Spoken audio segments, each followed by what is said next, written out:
Friday క్రైస్తవులలో అత్యంత పవిత్రమైన రోజు. ఈ రోజున యేసుక్రీస్తు శిలువపై మరణించిన ఘటనను స్మరించుకుంటారు. గుడ్ ఫ్రైడే అంటే ఏమిటి? యేసుక్రీస్తు మనుషుల పాపాల కోసం తాను త్యాగం చేసిన రోజు.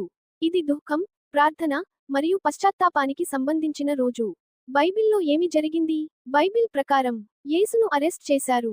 ఆయనను విచారణ చేసి శిక్ష విధించారు. ఆయనను శిలువపై వేయించారు. ఆయన మరణించారు. ఈ సంఘటనలు మత్తయి సువార్త, మార్కు సువార్త, లూకా సువార్త, యోహాను సువార్తలో వివరించబడ్డాయి. ఎలా జరుపుకుంటారు? చర్చిల్లో ప్రత్యేక ప్రార్థనలు, ఉపవాసం పాటించడం, నిశ్శబ్దంగా గడపడం, శిలువను స్మరించుకోవడం. గుడ్ ఫ్రైడే అని ఎందుకు అంటారు? ఇది బాధాకరమైన రోజు అయినప్పటికీ యేసు త్యాగం ద్వారా మనుషులకు రక్షణ లభించిందని నమ్మకం. అందుకే దీనిని గుడ్, మంచి అని అంటారు. శిలువపై యేసు చెప్పిన ముఖ్యమైన మాటలు. 1. క్షమ గురించి. తండ్రి, వీరిని క్షమించుము, వీరు ఏమి చేస్తున్నారో వారికి తెలియదు. ఇది క్షమించాలి అనే గొప్ప బోధ. 2. రక్షణ వాగ్దానం. నేడు నీవు నాతో పరలోకంలో ఉంటావు. నమ్మకం ఉంటే రక్షణ లభిస్తుంది. 3. తల్లి గురించి. ఇదిగో నీ తల్లి. తల్లిదండ్రుల పట్ల బాధ్యతను చూపించాడు. 4. వేదనలో ప్రార్థన. నా దేవా, నన్నెందుకు విడిచిపెట్టితివి? బాధలో కూడా దేవుని పిలవాలి. 5. దాహం. నాకు దాహం. ఆయన నిజమైన మానవత్వాన్ని చూపిస్తుంది. 6. పూర్తి అయింది. ఇది పూర్తయింది. తన పని, రక్షణ కార్యం పూర్తయిందని అర్థం. 7. ఆత్మను అప్పగించడం. తండ్రి, నా ఆత్మను నీ చేతుల్లో అప్పగిస్తున్నాను. దేవునిపై సంపూర్ణ విశ్వాసం.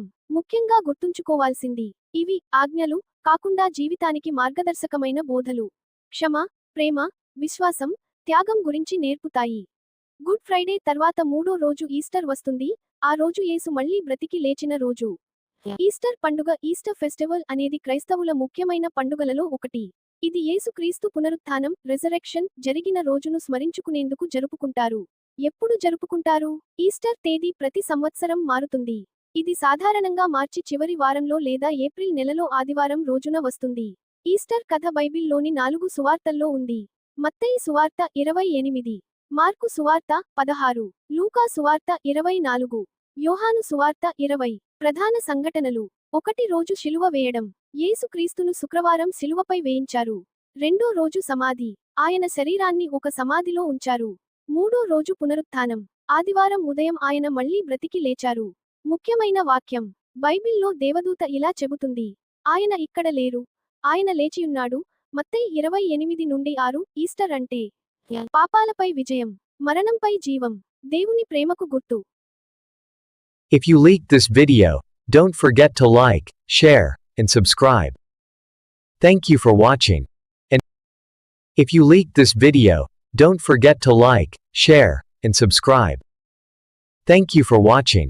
And if you liked this video, don't forget to like, share, and subscribe.